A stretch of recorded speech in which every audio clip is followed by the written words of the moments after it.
అందరికి hi friends. ఇప్పుడు మీరు చూస్తుంది పిండి కూర. అంటే చాలామందికి ఈ మధ్యకాలంలో కిడ్నీ స్టోన్స్ అనేవి వస్తున్నాయి కాబట్టి సో మనకేందంటే కొద్దిగా ఇలా పిండి కూర తింటే కొద్దిగా తొందరగా తగ్గుతుందని అంటూ ఉన్నారు చాలామంది. సో అందుకనే మనమైతే పిండి కూర అయితే తీసుకురావడం జరిగింది.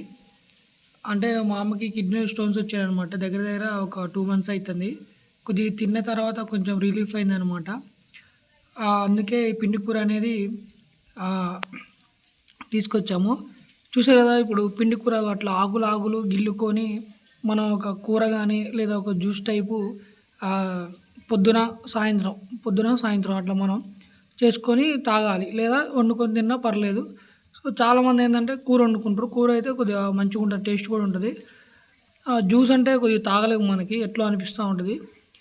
సో, చూసారు కదా! ఇది ఆకనేది మనకి చాలా ఉపయోగపడుతుంది.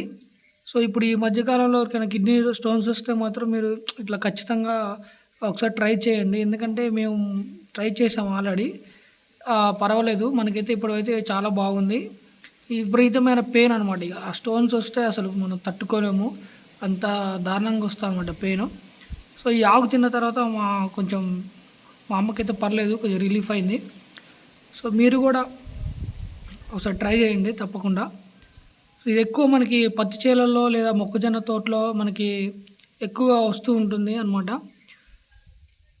మాక్సిమం ఎక్కువ మనకి పత్తి చేలల్లో లేదా మనకి మొక్కజొన్న తోటలో దొరుకుతుంది. సో, ఇది మనకి ఎక్కడ పడితే అక్కడ దొరకదనమాట. సో, చూసారుగా ఫ్రెండ్స్. మనకి ఇప్పుడు చాలా లేతగా అనమాట. ఎంత లేతది అంత మంచిది. ఎందుకంటే మనకి జ్యూస్‌కి గానీ, కర్రీకి గానీ చాలా బావుంటుంది. ఎంత మంచి లేత ఆకు. చూడండి ఎంత బావుందో ఇది. చూసారు గదా! చాలా లేత ఆకు అగోండి. సో, ఇది పొద్దున, సాయంత్రం అట్లా మనం చేసుకోవాలా. ఓకేనా ఫ్రెండ్స్. చూసారు గదా! మీరు కూడా ఖచ్చితంగా ట్రై చేయండి. ఒక వీడియో నచ్చితే లైక్ చేయండి, షేర్ చేయండి, సబ్స్క్రైబ్ చేయండి ఫ్రెండ్స్. Okay friends. బాయ్.